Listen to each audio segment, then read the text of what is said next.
Bismillahirrahmanirrahim. Assalamualaikum warahmatullahi wabarakatuh. Alhamdulillah wassalatu wassalamu ala rasulillah wa la hawla wa la quwwata illa billah. Rabbi israh li sadri wa yassir li amri wahlul 'uqdatam min lisani yafqahu qawli. Allahumma 'allimna ma yanfa'una wanfa'na bima 'allamtana warzuqna 'ilman nafi'a. Amin ya rabbal alamin. Hadratal mukarramin, hadirin teman-teman Paris, Bapak Ibu hadirin jamaah yang dirahmati Allah. Alhamdulillah, puji syukur kehadirat Allah atas segala kenikmatan yang Allah berikan kepada kita, sehingga pada kesempatan kali ini kita semuanya diberikan oleh Allah kenikmatan untuk kembali bersujud kepadanya, menunaikan sholat maghrib sebagai satu kewajiban. Semoga Allah Subhanahu wa ta'ala istiqomahkan kita untuk selalu menjaga 5 waktu kita, karena memang itulah tujuan terbesar dari hidup kita di dunia ini adalah untuk beribadah. Dan ibadah paling utama, paling akan ditanya pertama adalah ibadah sholat. Maka insya Allah dengan segala dinamika kehidupan yang ada, naik turunnya, kadang lagi mudah, kadang lagi susah, kadang lagi berat, kadang lagi ringan, selama hidup kok masih menjalankan sholat 5 waktu, maka hidup kita berarti masih sesuai dengan tujuan awal diciptakannya manusia. Artinya kehidupan kita itu tidak gagal selama masih menjaga sholat 5 waktu, karena memang itulah tujuan hidup kita. Sedangkan masalah dinamika yang terjadi di kehidupan kita ini, ya karena kita di dunia. Besok di akhirat sudah tidak ada dinamika itu lagi, antara bahagia atau kemudian sengsara, dan itu dua-duanya abadi. Nah, tentu itu yang harus perlu kita perhatikan, karena di dunia ini sesenang-senangnya orang pasti ada susahnya, sesusah-susahnya orang pasti ada senangnya. Nah, sehingga tidak usah terlalu fokus kepada senang dan susah yang sifatnya sementara, tapi marilah fokus kepada tujuan daripada kehidupan kita. Kita harus tahu tujuannya apa supaya hidup ini jauh lebih bermakna insyaallah.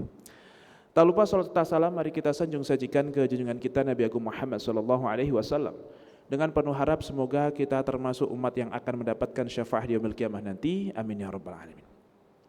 Hadirin yang dirahmati Allah, pada kesempatan kali ini kita akan kembali melanjutkan terkait bagaimana kita menyembah Tuhan kita, bagaimana kemudian kita menghadap Tuhan kita bersolat, solat sesuai dengan tata cara yang kemudian diajarkan oleh Rasulullah SAW, yang kemudian diterjemahkan atau kemudian diijtihadkan oleh para ulama. Kita akan membahas bagaimana sih tata cara solat yang benar. Yang benar itu artinya mengetahui hukum-hukumnya juga, sehingga kalaulah ada suatu perbuatan solat kok tidak dikerjakan, itu masih sah atau tidak. Nah, pada kesempatan terakhir kita membahas tentang ruku. Kita sudah bahas batas minimalnya seperti apa, yang berlebihan seperti apa meskipun masih sah, yang tidak sah seperti apa. Kemudian bacaan-bacaannya apa saja, hukumnya apa, sudah kita bahas di pertemuan yang lalu. Nah, kalau lupa insya Allah masih ada link YouTube-nya gitu. Nah, zaman sekarang itu kadang nggak terlalu perlu nyatet juga sih sebenarnya. Sudah ada link YouTube, sudah selesai sebenarnya. Gitu ya. Nyatet itu saya juga nggak yakin dibuka lagi juga gitu sebenarnya. Tapi insya Allah dengan nyatet itu menambah fokus kita, karena kita mendengar itu tidak hanya untuk mendengar, tapi mendengar untuk mencatatnya. Setelah mencatat saya yakin goodbye juga sih. Ya, kalau pengen penasaran lagi ya buka YouTube-nya lagi, enggak apa-apa. Oke. Kita membicarakan masalah i'tidal. Pertama, hukum i'tidal itu apa? Ketika kita rukuk, setelah rukuk kita i'tidal. Menurut jumhur ulama, i'tidal itu rukun. Rukun dalam arti tidak sah sholat tanpa i'tidal, baik kemudian lupa tidak i'tidal atau apalagi disengaja. Nah, itu makna dari rukun. Sebagaimana dalam satu hadis yang ini sekali lagi saya ulang berkali-kali, hadis ini menjadi hadis patokan para ulama untuk membentuk mana saja yang rukun, mana yang tidak rukun dalam sholat. Hadisnya yang tentang orang yang salah di dalam sholatnya, masuk ke masjid, salam kepada Nabi, kemudian melaksanakan sholat 2 rakaat, ternyata sama Nabi disuruh ngulang. Setelah disuruh ngulang lagi orang itu, sahabat itu. Ngulang lagi ternyata masih salah lagi, sampai 3 kali beliau ngulang ternyata masih salah. Maka Rasul pun mengajarkan kepada beliau cara sholat minimalis. Bagaimana cara sholat minimalis? Kok tahu ini minimalis? Karena kalau dari hadis ini kita akan melihat banyak sekali praktek di dalam sholat yang sering kita lakukan itu dieliminasi. Kata Rasulullah, kamu kalau sholat berdirilah, kemudian takbirlah. Takbir itu berarti baca Allahu Akbar. Tidak disebutkan suruh ngangkat tangan, setinggi apa, itu malah nggak disebutkan lagi. Pokoknya takbir. Setelah itu baca yang mudah dari Al-Quran. Tidak disuruh iftitah, tidak disuruh baca ta'awud. Langsung baca yang mudah dari Quran. Makanya nanti sebagian ulama mengatakan Fatihah bukan rukun, tapi Fatihah hanya sunnah saja. Yang penting Quran, mau langsung kul ya, kulhu boleh. Tidak Al-Fatihah. Menurut Hanafi, tapi jumhur ulama tetap mengatakan Fatihah adalah wajib. Setelah itu rukuk tanpa perlu baca Allahu Akbar lagi. Yang mana kalau mau rukuk kita baca Allahu Akbar gak? Baca lagi kan? Itu tidak disuruh sama Rasulullah. Oh berarti Allahu Akbar menuju rukuk bukan wajib. Gitu. Kemudian setelah rukuk sampai tumakninah, setelah rukuk sampai tumakninah, tsummarfa hatta ta'tadilla qa'iman. Nah itu yang saya merah-merahin itu. Kemudian bangkitlah dari rukuk sampai i'tidal dengan lurus. Nah, Rasul memerintahkan sahabat Nabi yang sholatnya tadi salah itu diajarin, kalau sudah rukuk tidak disuruh baca tasbih di dalam rukuknya, artinya tidak wajib. Ya. Tapi kok kita tetap melaksanakan? Karena di dalam hadis lain Rasulullah melaksanakan. Gitu. Nah, tapi kan kalau mau ngikut Rasul ya harusnya baca dong. Kalau ini kan bukan buat Rasul. Nah pertanyaannya, apakah boleh bagi Rasulullah merestui ada sholat yang salah? Apalagi mengajarkan cara sholat yang salah, kan nggak mungkin, nggak boleh. Maka selama itu diketahui Rasulullah berarti pasti tidak salah.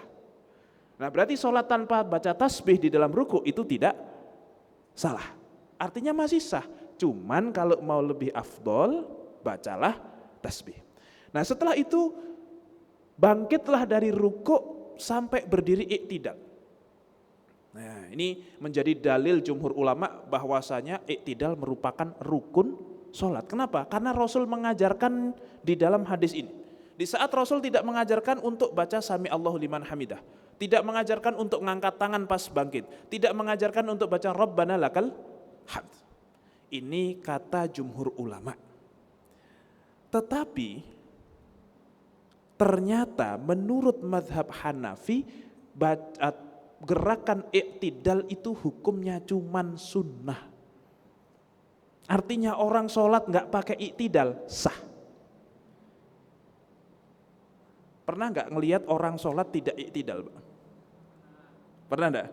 Banyak di sini, terutama bocah. Dia habis rukuk tuh, i'tidal belum beres berdiri sudah sujud. Itu berarti nggak i'tidal itu, karena i'tidal itu syaratnya harus berdiri tegak. Kalau cuman bangkit dari ruku itu belum i'tidal. I'tidal harus sampai berdiri tegak dan harus ada tumakninahnya. Nah pertanyaannya, kok bisa-bisanya emang Rasulullah pernah sholat nggak pakai i'tidal? Pernah enggak Pak? Di dalam hadis hampir-hampir tidak ditemukan ada riwayat Rasul pernah sholat tidak i'tidal, atau Rasulullah mendapati sahabat tidak i'tidal terus didiamkan. Itu enggak pernah. Lagian ya mungkin nggak ada juga sahabat yang tidak i'tidal juga gitu. Tapi dari mana kemudian mazhab Hanafi mengatakan i'tidal bukan rukun? Dia cuman sunnah. Salah satu dalilnya adalah firman Allah surat Al-Hajj, ya ayyuhalladzina amanu, wahai orang-orang yang beriman, irka'u wasjudu, rukuklah dan sujudlah. Di situ tidak disebut i'tidal lah. Nah, pandangan mazhab Hanafi begini, perintah sholat itu sebagian prakteknya diperintahkan dalam Al-Quran. Artinya yang praktek disebutkan dalam Al-Quran itu pasti yang inti-inti yang penting-penting. Berarti kalau tidak disebutkan dalam Al-Quran, meskipun disebutkan dalam hadis, berarti tidak sepenting yang disebutkan di dalam Al-Quran. Nah, rukuk sujud itu disebutkan berarti rukun. Iktidal tidak disebutkan berarti bukan rukun. Itu salah satunya. Salah satunya lagi adalah dalilnya begini. Karena iktidal itu sebenarnya perbuatan bukan inti, bukan maksudah. Maksudnya apa ya? Begini, orang kalau rukuk terus langsung sujud, itu berpotensi orang rukuk tidak untuk rukuk, tapi rukuk hanya menuju sujud. Tapi dengan adanya iktidal, maka dipastikan orang rukuk itu, orang menunduk itu dipastikan dia memang untuk rukuk. Karena kalau disebut menuju sujud, nyatanya dia balik lagi, kan gitu. Jadi balik lagi ini menjadi syarat supaya rukuk disebut rukuk, tidak disebut sebagai menuju sujud. Wah, ini berat ya. Ya begitulah, kurang lebih seperti itu. Sebagaimana nanti duduk di antara dua sujud, kenapa kok harus ada supaya sujud disebut dua kali? Coba kalau tidak ada duduk di antara dua sujud, selama apapun sujud kita tetap disebut sujud sekali. Maka ini disebut ghairu maksudah. Dalam mazhab Syafi'i pun itu disebutkan, rukuk, iktidal dan duduk di antara dua sujud adalah rukun yang ghairu maksudah. Lah terus bedanya apa? Ya sama-sama harus dikerjakan sih, tetapi nanti dalam urusan ketinggalan imam, iktidal dan duduk di antara dua sujud tidak dihitung sebagai ketinggalan rukun nanti. Nah itu urusannya sama sholat jamaah yang ketinggalan gerakan imam secara lama begitu. Nah, artinya imamnya sudah sujud, si makmum masih baca Fatihah misalnya gitu. Nah, insya Allah ini jarang terjadi lah. Kalaupun terjadi mendingan gak usah lah daripada ribet belajarnya ya. Kalau belum terlalu tahu ilmunya makanya sholatnya normal-normal aja gitu. Oke, kurang lebih seperti itu. Ini pandangan mazhab Hanafi yang mengatakan iktidal hukumnya sunnah. Bahkan jadi praktek dalam mazhab Hanafi itu gini Pak. Ada sebagian ulama yang mengatakan dari rukuk menuju sujud itu harus ngangkat dikit tapi nggak harus iktidal.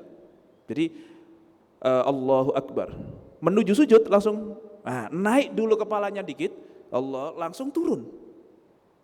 Sebagian ulama mengatakan minimal seperti itu cukup. Bahkan ada yang mengatakan dari rukuk langsung turun bisa, tanpa harus ngangkat kepalanya.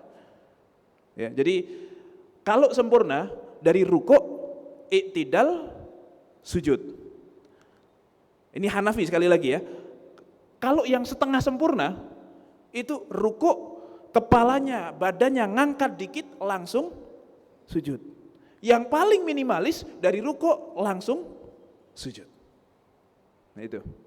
Bukan untuk dipraktekkan, tapi sekali lagi kalau misalnya ada orang yang sudah jenggotan tapi sholatnya masih begitu, kali mazhab Hanafi gitu Pak. Masih salah gitu.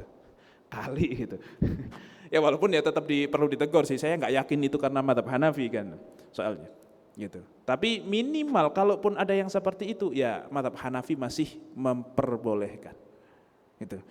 Supaya juga kita nggak terlalu ekstrim. Nggak terlalu ekstrim di dalam menyikapi perbedaan pendapat. Kalau masalah iktidal saja ada yang bilang tidak wajib, berarti kan untuk masalah Allahumma bait baini atau Allahu Akbar kabiro kan jadi nggak masalah sama sekali. Lawang iktidal aja ada yang bilang nggak wajib. Kurang lebih seperti itu. Jadi perlu kenal perbedaan yang ekstrim supaya yang nggak terlalu ekstrim jadi terlihat biasa. Kan butuh perbandingan seperti itu. Kadang masalah kita itu terlalu besar. Kita tuh merasa masalah kita tuh besar sekali. Kenapa? Karena itulah satu-satunya masalah. Apalagi yang belum nikah tuh ya. Cuman perkara handphonenya tidak update saja itu masalah besar. Begitu nikah dia tahu bahwa itu bukan masalah sedikit pun. Karena masalah dia setelah nikah jauh lebih besar gitu. Jadi kadang perlu perbandingan. Ini katanya kalau jokesnya siapa, Cak Lontong atau siapa, seorang laki-laki itu kalau supaya tangguh di luar, supaya seluruh masalah di luar itu terasa kecil, itu perlu untuk bawa foto istri di dompet. Itu perlu tuh. Kenapa? Supaya setiap menghadapi masalah yang besar, buka foto itu. Dan dia melihat masalah saya yang ini lebih besar. Jadi yang itu jadi kecil gitu. Cuman bercanda aja. Ini juga namanya juga jokes kan. Nah itu ada pembanding. Supaya kita tahu, loh yang kayak gini saja ternyata berbeda pendapat, apalagi kok cuman masalah jari telunjuk gini-gini apa diem atau apa, Allahu Akbar di mana, jadi nggak masalah sama sekali.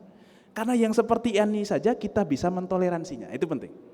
Ya, sekali lagi ini bukan mungkin tidak akan kita praktekkan, ya, dan saya sangat tidak merekomendasikan untuk dipakai gitu ya. Tetapi minimal, seorang Imam Abu Hanifah saja mengatakan iktidal tidak wajib.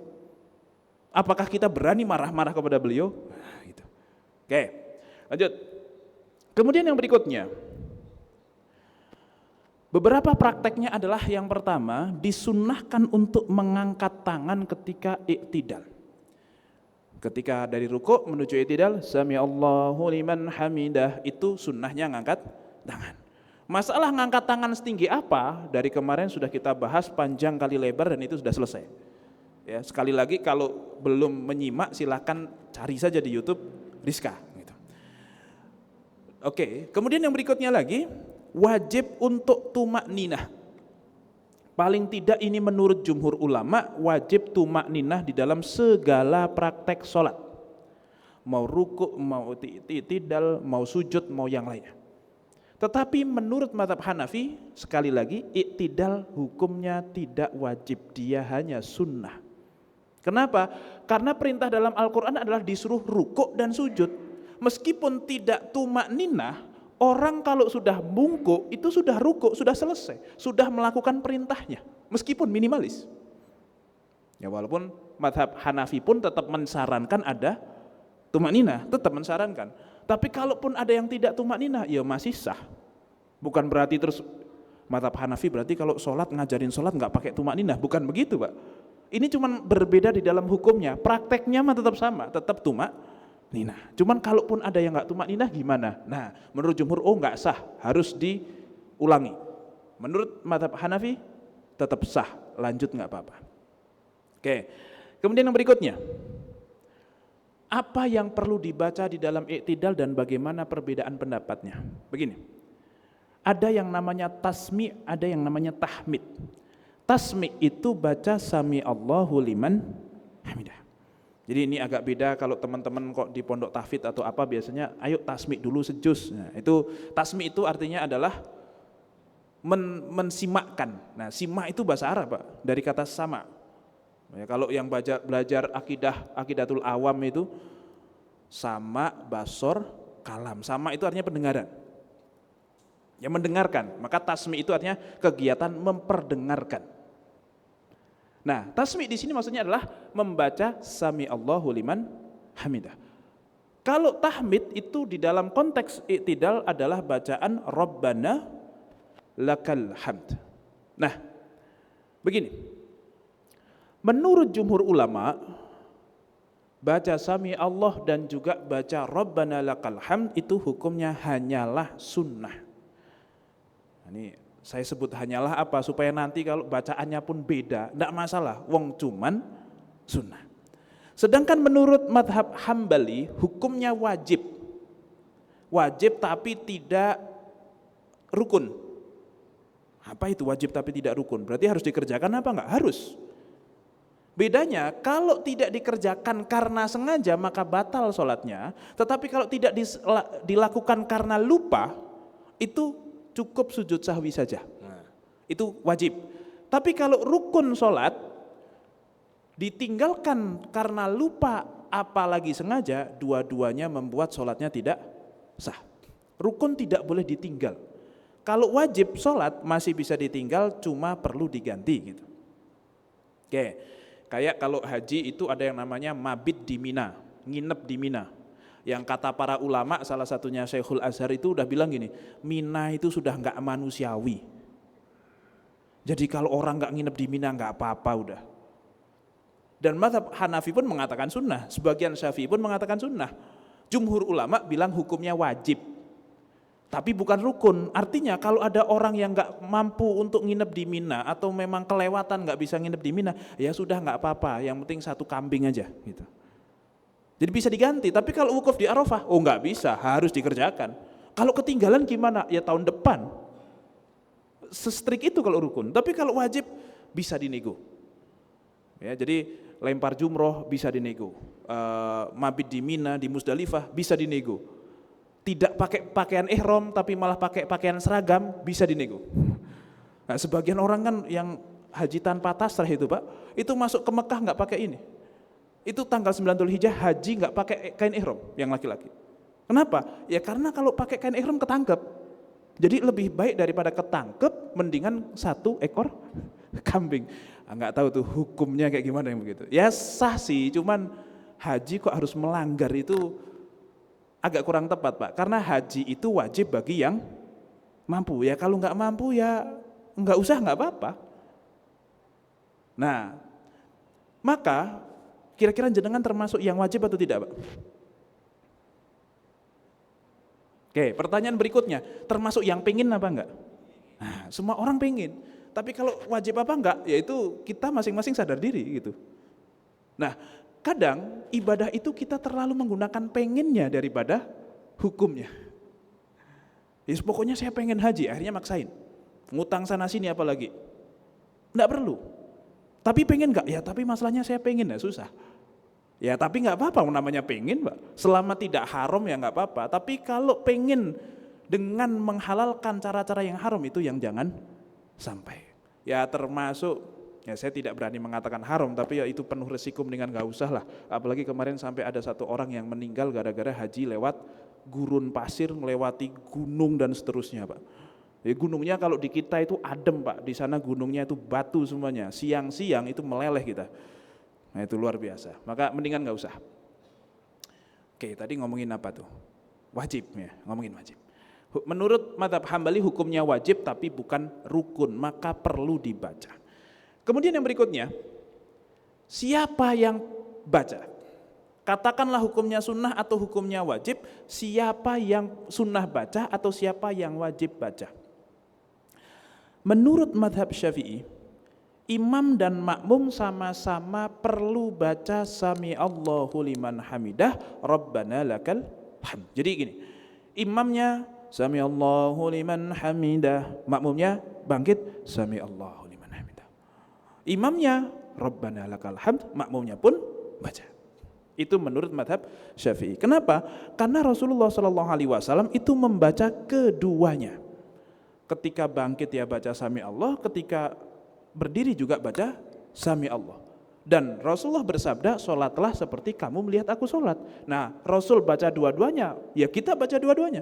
Tidak dibedakan mana imam, mana makmum. Oke. Tapi menurut mazhab Maliki dan Hanafi, imam baca sami Allah saja, makmum baca Rabbana lakal hamdu saja. Jadi imamnya yang baca sami Allahu liman hamidah. Setelah itu dia diam. Makmumnya pas bangkit diam saja, pas berdiri baca Rabbana lakal hamd. Itu menurut mazhab Hanafi. Berdasarkan satu hadis, idza qala sami Allahu liman hamidah, kata Rasulullah, kalau imamnya baca sami Allahu liman hamidah, maka kalian para makmum katakanlah Rabbana lakal hamd. Ini menurut mereka menjadi seolah-olah pembagian tugas. Kalau imamnya baca ini, maka kamu baca sami Allah. Tapi menurut mazhab Syafi'i ini bukan pembagian tugas. Ini cuma menyebutkan momen saja. Kapan kamu baca Rabbana lakal hamd? Yaitu kalau imam sudah baca sami Allahu liman hamidah. Bukan berarti imam tidak baca Rabbana lakal hamd juga, bukan berarti makmum tidak baca sami Allahu liman hamidah. Oke. Menurut mazhab Hambali, tasmi wajib bagi imam dan tahmid wajib bagi keduanya. Jadi imam baca sami Allahu liman hamidah plus Rabbana lakal hamd, tapi makmum cuman perlu baca Rabbana lakal hamd. Oke, jadi yang baca sami Allah cuman imam saja. Menurut mazhab Hambali. Oke. Nah, bacaan i'tidal apa saja? Nah, sebelum masuk ke situ. Makanya nanti di dalam mazhab di Masjidil Haram dan juga di Masjid Nabawi itu ada yang namanya mubaligh. Apa itu mubaligh? Apa mubaligh? Tukang ceramah? Bukan. Yaitu mubaligh di kita. Tapi mubaligh yang dimaksud adalah mereka yang menyambung atau yang mengeraskan bacaan imam. imamnya Imam Surem misalnya atau Imam Ali Hudayfi misalnya, itu kan bacaannya agak santai pelan gitu kan. Samiallahu liman hamidah. Itu makmumnya ada yang baca Rabbana walakal hamd, lebih tinggi suaranya, lebih lantang, lebih panjang. Atau Allahu akbar. Saya nggak bisa, suara saya nggak bagus. Pokoknya begitulah. Intinya itu. Itu namanya muballigh. Supaya apa? Supaya lebih lantang, supaya lebih jelas, lebih tegas. Nah, karena muballigh itu juga makmum, maka pas Allahu Akbar, Allahu Akbar. Tapi pas salam, Assalamualaikum warahmatullahi assalam, kan gitu ya. Tapi giliran pas Samiallahu liman hamidah, apa kata muballigh ini, yang makmum ini? Rabbana walakal hamd. Kenapa? Ya karena Saudi bermadhab Hambali. Kalau mereka kok bermadhab Syafi'i, ya mungkin Samiallahu liman hamidah gitu. Nggak tahu di sini ada nggak muballigh? Nggak ada kan? Istiqlal ada. Nah, Istiqlal itu pas Samiallahu liman hamidah, mubalighnya baca apa? Rabbana lakal hamd juga. Oh, karena role modelnya Saudi. Dalam hal itu dia Hambali. Padahal sebenarnya kalau Syafi'i ya nggak begitu gitu. Ya tapi nggak apa-apa. Wong namanya sunnah nggak dibaca juga nggak apa-apa kok gitu. Oke, itu namanya muballigh nanti. Bacaannya apa? Tasmi'nya apa? 1. Rabbana lakal hamd. Samiallahu liman hamidah. Terus Rabbana lakal hamd. Wahai Tuhan kami, lakal hamdu. Hanya milik Engkaulah pujian. Jadi kita kalau bersyukur itu baca alhamdulillah. Tapi kalau sedang mengalami kesusahan, apakah tidak perlu baca alhamdulillah? Nyatanya perlu. Jadi alhamdulillah itu bukan ucapan untuk berterima kasih kepada Allah saja, tetapi Allah itu tanpa harus memberikan apapun kepada kita, Allah sudah maha terpuji. Jadi alhamdulillah itu artinya Allah terpuji. Tanpa harus Allah melakukan sesuatu apapun kepada kita. Bahkan kalaupun kita menerima takdir yang tidak kita sukai, tetap alhamdulillah ala kulli hal. Nah, itu yang sering kita baca tuh itu. Beda dengan syukur. Kalau syukron itu kita ucapkan kepada dia yang memberikan kebaikan kepada kita. Ya, jadi misalnya, wah dia baik banget, oh ya makasih ya udah dibawain roti misalnya. Makasih itu kepada orang yang berbuat baik kepada kita. Tetapi kalau mengatakan, oh orang itu larinya kencang, perlu nggak dia gendong kita dulu supaya kita bilang dia larinya kencang? Ya dia lari kencang-kencang aja, nggak harus kemudian kita mendapatkan efek positif dari dia. Nah, itu kurang lebih seperti itu. Makanya alhamdulillah itu lebih umum daripada asyukru. Kayak ini kalau ngomongin ya perbedaan alhamdulillah dengan asyukru. Ya. Tasyakuran, syukur. Nah, tapi kalau syukur itu malah nyukurin di kita itu malah agak jelek ya. Enggak tahu itu pergeseran maknanya tuh gimana, itu pasti ada itu sebabnya. Oke, atau di dalam riwayat yang lain bukan Rabbana lakal hamdu tapi Rabbana walakal hamdu. Dan ini yang minimalis. Jadi teman-teman, kalau sholat kok pengen cepat, baca ini cukup. Enggak baca pun cukup, yang penting tumakninah. Tapi kalau pun pengen baca, ya minimal Rabbana lakal hamdu, cukup. Misalnya bukan di sholat fardu ya, kalau sholat fardu apalagi jamaah kan imam biasanya agak lama. Kalau sholat sunnah, nah pertanyaannya, kalau sholat sunnah sering baca zikir antara ruku, i'tidal, sujud apa enggak nih kira-kira nih? Kadang karena cuman sholat sunnah itu di skip semua. Sah apa enggak sholat sunnahnya itu? Ya menurut jumhur ulama masih sah, meskipun i'tidal, ruku, sujud tidak baca bacaannya. Tapi ya kalau mau baca Rabbana lakal hamd cukuplah, minimal itulah daripada enggak baca. Oke, bacaan yang lain, Rabbana lakal hamdu mil'u atau mil'ah? Di sini tulisannya mil'ah. Ini yang salah ngarokatin atau siapa ini? Dalam riwayat mil'as samawati wa mil'al ardi wa mil'a ma syi'ta min syai'in ba'du. Di sini kenapa mil'ah? Karena dia nasab. Kenapa kok nasab? Karena dia dzaraf. Apa itu coba? Ya enggak usah, enggak penting itu. Makanya mil'ah apa mil'u? Dua-duanya bisa. Artinya adalah Rabbana lakal hamdu, hanya milik Engkau puji-pujian itu, mil as-samawati, ya, yang mana memenuhi as-samawat, wa mil al-ardin, memenuhi bumi, wa mil ma syi'ta min syai'in ba'du, dan juga pujian itu memenuhi semuanya di luar langit dan bumi. Tapi kata pengarang Subulus Salam, siapa namanya kok lupa saya, ulama Yaman itulah, saya lupa. Wa yajuzu raf'uhu khabaru mubtada'in mahdzufin.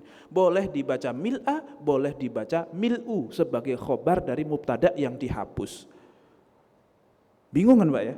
Udah, pokoknya mil'a apa mil'u aman dua-duanya. Oke, maknanya kurang lebih sama. Nah, ini makanya salah satu keuntungan kita nggak bisa bahasa Arab itu insya Allah nggak akan salah dalam masalah i'rab, Pak.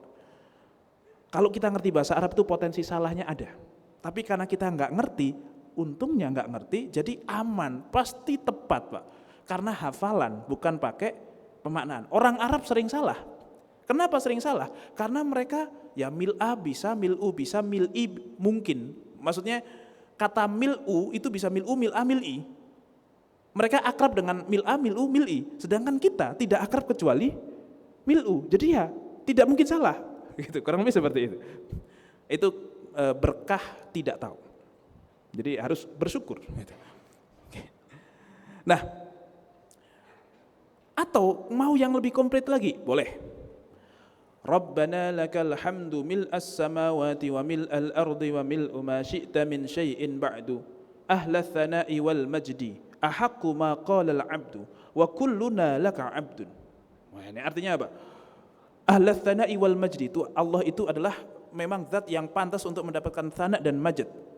Ahaqqu ma qala al-'abdu, yang mana ini adalah kata-kata yang paling tepat untuk dikatakan oleh seorang hamba kepada Tuhannya. Wa kulluna laka 'abdun, dan kami semua ini adalah hambamu ya Allah. Allahumma la mani'a lima a'taita, ya Allah tidak ada yang bisa menahan atas apa yang Engkau kasih. Nih ya teman-teman, kalau emang udah jodohnya mau coba ditikung sana sini oleh yang lain, ya kalau jodohnya memang Allah kehendaki, ya lamania, tidak ada satupun yang bisa nikung. Ibaratnya gitu. Kalau memang sudah jatahnya, nggak ada yang bisa ngambil. Lima ataita, wala mu'tiya lima manata. Tetapi kalau memang bukan jatahmu, kamu mau minta bantuan presiden atau minta bantuan Pak Demu, tetap nggak akan bisa. Tetap nggak akan pernah bisa untuk mendapatkan apa yang kemudian kamu inginkan itu. Maka dengan ini insya Allah kita jadi lebih tenang karena pasrah dengan takdir. Ya, saya akan upayakan, tapi bagaimanapun keputusan di Engkau ya Allah. Jadi ya saya nggak terlalu khawatir.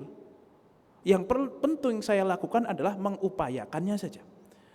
Wala yanfa'u dzal jaddi minkal jaddu, dan tidak ada satupun upaya, satupun power yang bisa bermanfaat jika berhadapan dengan Engkau. Nggak ada satupun power, kekuatan yang bermanfaat jika lawannya adalah Engkau. Jadi kalau sudah seperti ini, sholat itu enak sekali. Kalau faham maknanya. Bahkan saya yang faham maknanya saja, kadang baca ya los gitu saja, tahu-tahu kok selesai gitu. Itu yang faham, apalagi yang tidak faham gitu. Jadi, tapi tidak apa-apa, namanya sholat, yang penting sholat. Sudah dikasih kenikmatan mau sholat saja, itu sudah kenikmatan yang sungguh luar biasa, tidak Allah berikan kepada setiap hambanya. Ayo syukuri saja, alhamdulillah. Gitu. Tapi ya sesekali sholat agak memaknai, bagus. Sesekali paling. Dan itu pun kadang memaknainya bukan memaknai sholat. Lagi sholat kok bisa nangis khusyuk, kenapa? Ternyata untang pinjol di mana-mana gitu. Jadi bacanya apa, yang ditangisi apa, kadang nggak nyambung juga, tapi minimal khusyuk lah begitu. Oke. Kemudian ada bacaan yang lain yang mungkin sebagian kawan kita bacanya ini. Yaitu dari Rifa'ah bin Rafi'. Pernah suatu ketika Rasulullah sedang jamaah sama para sahabat yang lain.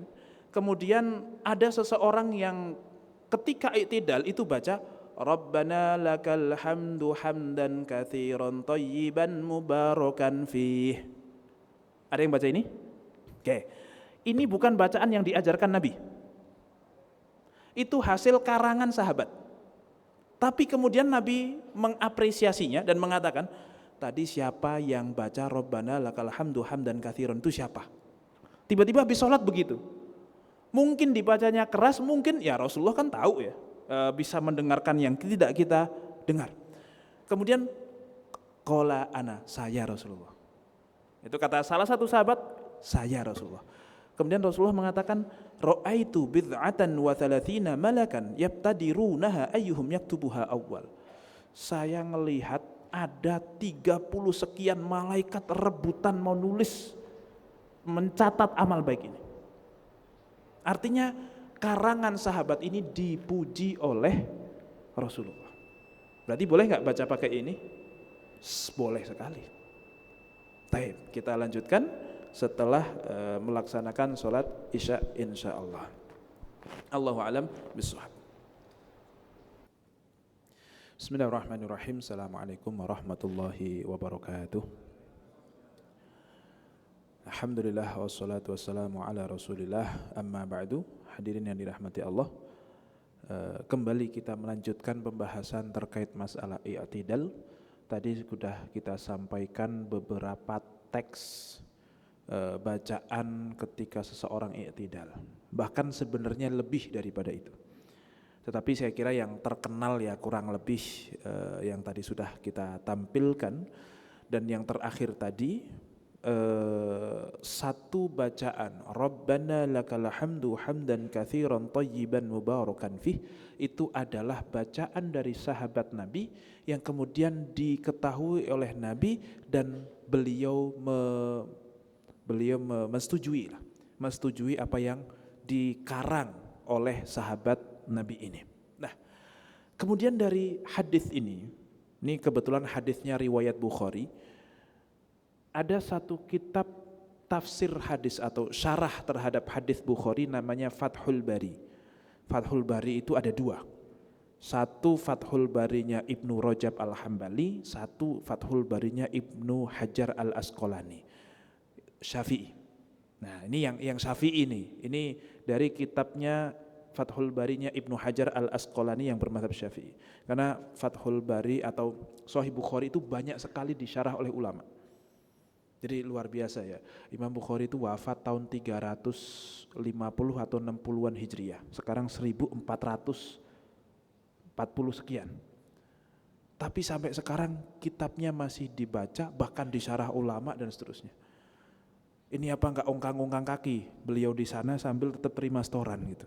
Saya bayangin kayak juragan kos-kosan yang 200 pintu atau berapa pintu gitu. Jadi sudah enggak ngapa-ngapain tapi setoran terus ada gitu. Jadi makanya kita harus bercita-cita punya peninggalan yang berpotensi menimbulkan jariah. Tapi Ustadz kalau nggak kaya kan susah, nggak harus menginikan kaya. Kan di situ ada ilmu bermanfaat, ada sodakoh jariah, ada anak yang soleh. Tak kira anak yang soleh itu paling gampang. Makanya buat teman-teman yang belum nikah ini, kalau kalian kok memang nggak ngapa-ngapain, tanggungan nggak punya, kerjaan udah ada, terus ngapain gak nikah gitu loh. Kalaupun kalian tidak terlalu berguna untuk nusa dan bangsa, semoga anak kalian berguna untuk nusa dan bangsa. Jadi gunanya kalian adalah mempersiapkan generasi yang lebih berguna dibanding bapak ibunya, gampangnya begitu. Kalaulah kita merasa diri kita itu kayak kurang, nah itulah. Dan itu mempersiapkan generasi yang soleh, gak perlu dia mendoakan, asal soleh sudah menjadi pahala jariah buat kita. Belum nanti dia beranak pinak lagi dan seterusnya, itu jadi jariah semuanya. Ya semoga kita semuanya dikaruniai anak yang soleh solihah yang menjadi jariah untuk kita. Oke, Imam Ibnu Hajar kemudian menuliskan di dalam kitabnya Fathul Bari, wastudilla bihi ala jawazi ihdathi dzikrin fi salatin ghairi ma'thurin idza kana ghairu mukhalifin lil ma'thur. Dari hadis ini maka diperkenankan bagi kita untuk kemudian memodifikasi bacaan sholat, bahkan nambahi, bahkan bikin sendiri bacaan sholat selama tidak bertentangan dengan yang ada. Ini kan bacaan tidak diajarkan Nabi sama sekali, hasil karangan sahabat sendiri. Nah, tapi kan minimal mendapatkan konfirmasi. Loh, bukankah kita harus mengikuti sunnah Nabi dan sunnah Khulafaur Rasyidin? Nah, para sahabat ini kemudian memberikan satu contoh. Rasul ngasih contoh. Ada sahabat ngarang kemudian dibenarkan oleh Rasulullah. Berarti kan ngarang itu dibenarkan selama tentu ada koridor. Tentu lebih baik yang dari Nabi. Tetapi kalaupun ada orang nambahi, karena kadang kalau teman-teman punya hajat spesifik itu kan doanya spesifik juga biasanya. Itu kan ngarang juga itu, ya enggak apa-apa. Selama tidak bertentangan. Contoh bertentangan apa? Misalnya lagi iktidal malah baca Quran. Gara-gara imamnya lama rukuknya atau lama iktidalnya, akhirnya Rabbana lakal hamdu mil'us samawati wa mil'ul ardi wa mil'u ma syi'ta min syai'in ba'du. Terus kok belum sujud-sujud? Qul huwallahu ahad, Allahus samad. Nah, itu masalah itu. Karena ada larangan untuk membaca Quran selain di berdiri. Atau malah baca sholawat misalnya. Kenapa? Karena nanti sholawat itu nanti. Tapi kalau tasbihnya dibikin sendiri, tambah pujian-pujian, tentu harus berbahasa Arab. Nah, sekali lagi untungnya kita nggak bisa bahasa Arab, jadi ya nggak akan ngarang juga kayaknya. Tapi kalaulah ada tambahan-tambahan sedikit, ini dari mana? Oh, bukan dari Nabi ternyata. Ya masih bisa kok. Kata Ibnu Hajar Al-Asqalani. Ini Ibnu Hajar itu tidak ada satupun orang yang meragukan keulamaannya. Kalau sampai ada yang meragukan keulamaannya, ya berarti dia pasti bukan ulama gitu. Yeah. Ini kata Ibnu Hajar dalam kitab Fathul Bari. Kemudian yang berikutnya, Imam Nawawi berkata begini, fayustahabbu an yajma'a baina hadhil adhkar. Disunnahkan kalau bisa zikir-zikir yang tadi telah disebutkan itu dibaca semuanya. Entah dibaca semuanya itu sholat duhur pakai yang ini, sholat asar pakai yang itu, sholat maghrib pakai yang lain lagi. Kalau bisa begitu, karena memang sekian banyak itu dari Rasulullah, ya, atau minimal mendapatkan persetujuan dari Rasulullah. Nah kalau bisa setiap sholat beda-beda terus, minimal pernah pakai semuanya. Meskipun gacuannya tetap yang Rabbana lakal hamd titik gitu ya misalnya, tapi minimal kalau bisa pernah pakai semuanya. Supaya kita disebut sebagai anggota dari zikir yang ini. Ibaratnya mungkin besok di surga itu ada kayak grup WhatsApp gitu. Grup WhatsApp yang Rabbana lakal hamd. Mana? Yang hamdan katsiran thayyiban mubarakan fih. Ini. Nah, kita masuk ke grup semuanya itu gitu. Itu kurang lebih analoginya Imam Nawawi itu begitu. Liyakuna ahlan litilka al-adhkar. Supaya menjadi salah satu anggota dari zikir itu gitu. Jadi kalau bisa doa iftitah itu dicoba semuanya. Ya, kadang Allahumma ba'id baini, kadang Allahu akbar kabira, kadang wajahtu, kadang yang lainnya. Kalau hafal. Kalau dirasa tidak hafal dan memang tidak hafal misalnya, ya alhamdulillah enggak neko-neko jadinya istiqomah. Nah, gitu. Itu bahasa bagusnya istiqomah. Bahasa aslinya adalah tidak hafal selain yang itu. Oke. Fayaqulu fi irtifaihi sami Allahu liman hamidah. Nah, kalau perlu malah dibaca semuanya digabungin jadi satu pun tidak masalah kata Imam Nawawi. Jadi Rabbana lakal hamdu hamdan katsiran thayyiban mubarakan fihi mil'us samawati wa mil'ul ardi wa mil'u ma syi'ta min syai'in ba'du. Ahla tsana'i wal majdi dan seterusnya. Allahumma la mani'a dan seterusnya. Kalau bisa. Kalau enggak ya enggak apa-apa. Kemudian yang berikutnya, ketika kita i'tidal, sami Allahu liman hamidah, itu sunnahnya ngangkat tangan. Setelah diangkat, di manakah diletakkan tangan tersebut? Apakah sami Allahu liman hamidah sedekap? Dengan sedekap yang kemarin sudah kita bahas panjang kali lebar, sedekapnya di sini terserah. Ya, atau sami Allahu liman hamidah dilepas. Nah, biasanya suka yang mana itu? Biasanya teman-teman pakai yang mana? Sedekap atau tidak? Ada yang sedekap, ada yang tidak. Oke. Ulama sepakat mau sedekap mau tidak sholatnya sah. Itu dulu supaya berarti ini bukan masalah. Ya, tidak boleh dipermasalahkan. Karena seringkali masalah itu muncul ketika banyak orang mempermasalahkan yang bukan masalah. Kan malah jadi masalah. Lawang bukan masalah kok dipermasalahkan. Masalahnya di mana? Itu masalahnya gitu ya. Jadi masalahnya itu mempermasalahkan yang bukan masalah. Oke. Posisi tangan. Pertama, ada sebagian ulama yang mensunahkan untuk bersedekap, dan ini sebagian madhab Syafi'i. Nah, saya lupa Ibnu Hajar atau Ar-Romli begitu. Dan juga Syekh bin Baz termasuk yang mengatakan sunnahnya sedekap. Kenapa? Menggunakan satu hadis dari Wa'il bin Hujr. Ra'aitun Nabiyya sallallahu alaihi wasallam, kata Wa'il bin Hujr, aku melihat Rasulullah sallallahu alaihi wasallam idza kana qa'iman fi shalah, kalau sedang berdiri di dalam salat, yadau yadahul yumna ala kafihil yusra, pokoknya sedekap tangan kanan di atas tangan kiri. Dan di sini tidak dibedakan berdiri sebelum ruku atau berdiri setelah ruku. Pokoknya kalau berdiri ya sedekap, titik. Itu kata sebagian ulama. Tapi sekali lagi ini hukumnya sunnah.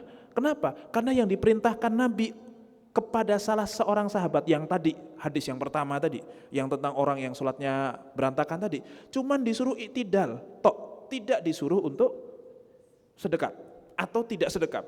Dua-duanya tidak disuruh di situ. Artinya ya berarti bukan sesuatu yang rukun, minimal itu. Nah, disebutkan di dalam kitabnya Syekh bin Baz, Ats-Tsabitu 'anin Nabi annahu yaqbidu yadayhi hala qiyamihi fi shalah wa halatil insan ba'da raf'i minar ruku'. Pokoknya yang dari Nabi itu, kata Syekh bin Baz, Rasulullah itu ya sedekap tangan kanan di atas tangan kiri di dalam posisi berdiri dalam sholat, mau sebelum ruku' atau setelah ruku'. Itu kata beliau. Nah, wa hadza ya'ummul qiyam alladhi qabla ruku' walladhi ba'dah. Terus di dalam kitab Al-Fatawa Al-Kubra, Ibnu Hajar Al-Haytami. Ibnu Hajar Al-Haytami, ya, ini madhab Syafi'i, mengatakan hal yada'ul musalli yadayhi hina ya'ti bi dzikril i'tidal kama yada'uhu ma ba'dal tahrum. Pokoknya intinya beliau termasuk yang sepakat gitu aja lah ya. Sama lah kurang lebih. Oke, dalilnya yang tadi hadis An-Nasa'i tadi. Tetapi menurut sebagian ulama, bahkan bisa dikatakan jumhur ulama, sunnahnya adalah lurus. Sami Allahu liman hamidah, lurus, dilepas. Ya kayak kita biasa. Ya, kebanyakan Indonesia kayaknya itu, kayaknya. Tapi kalau enggak ya enggak apa-apa juga, tetap orang Indonesia kok, sama. Itu bukan identitas.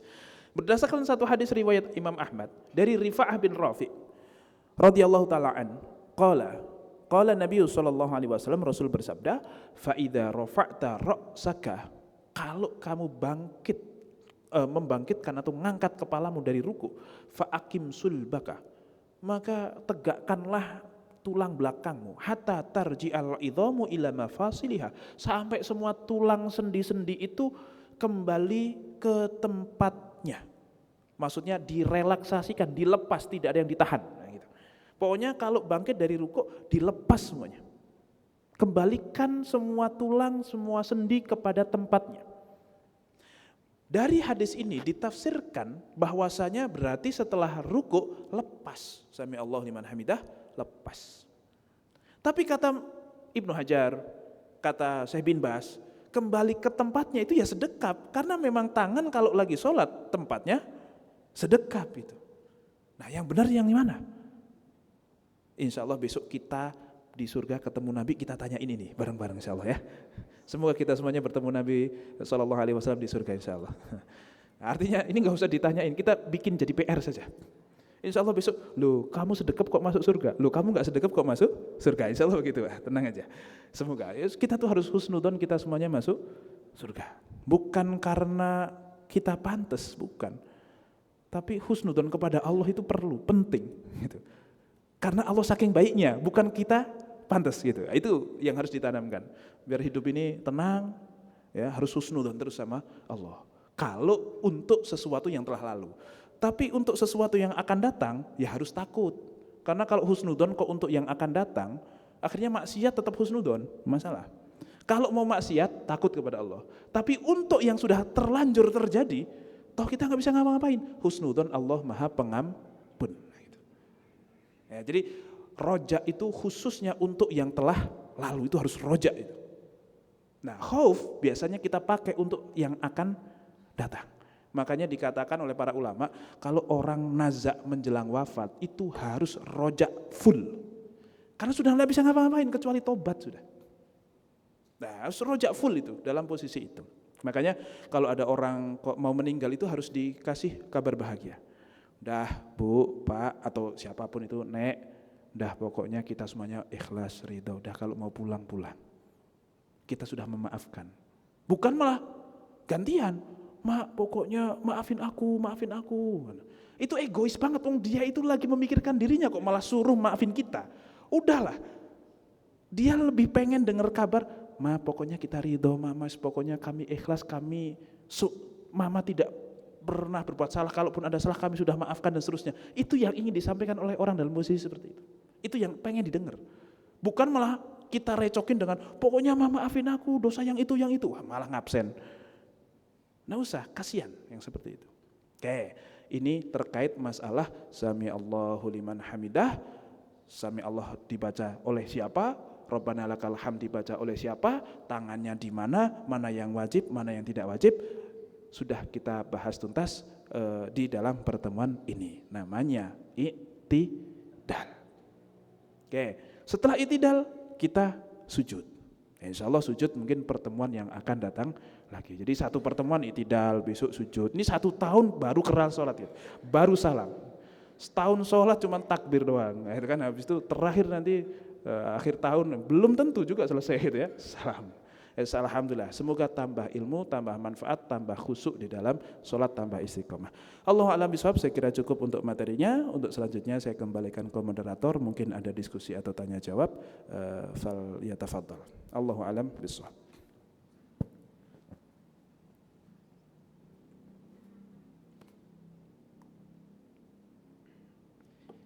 Baik, Masya Allah, tabarakallah, terima kasih Ustaz Akil.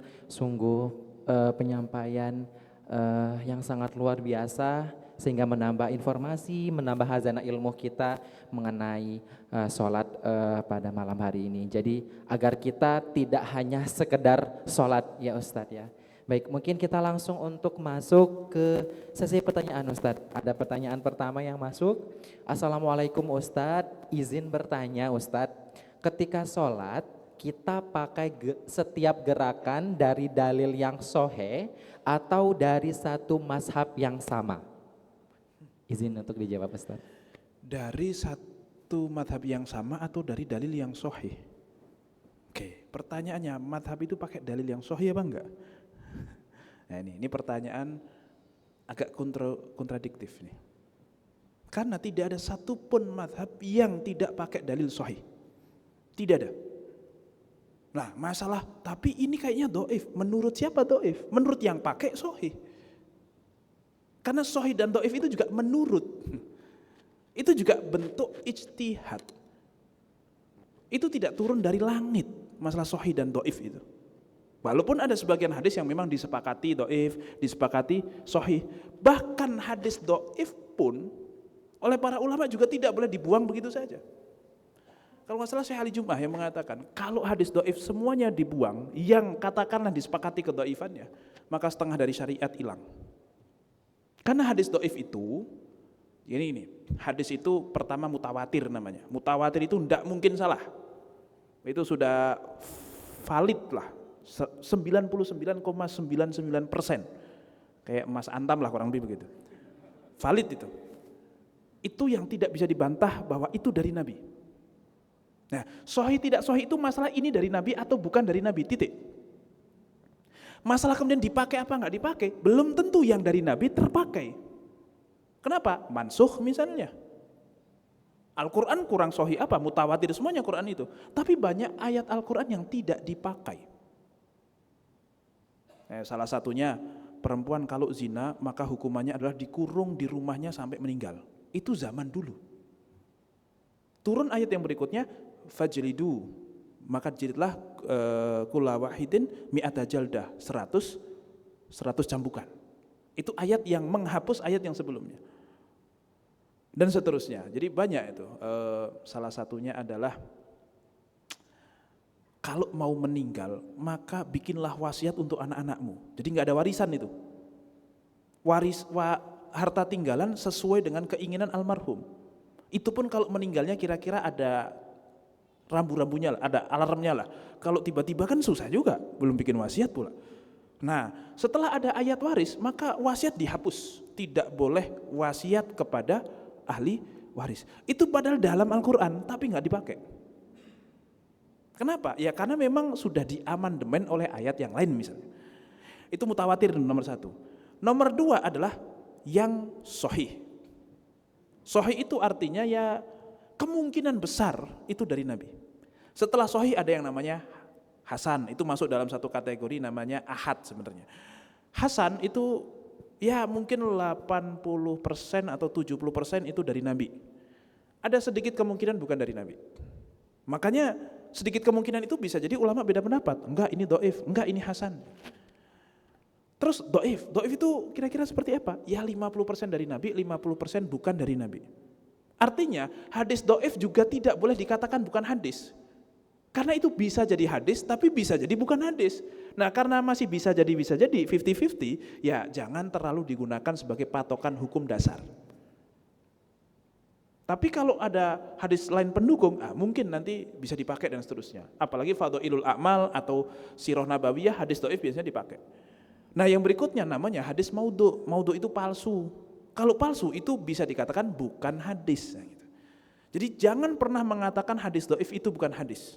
Itu hadis tapi dhaif. Status dhaif tidak menjadikan hadis bukan hadis. Dia menjadikan hadis itu ya tidak bisa digunakan sebagai satu-satunya sandaran, kurang lebih begitu.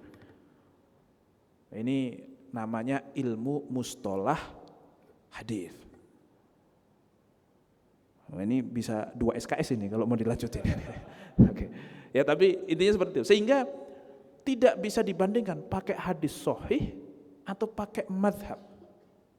Pertanyaannya, kalau hadisnya sahih emang kesimpulannya tepat?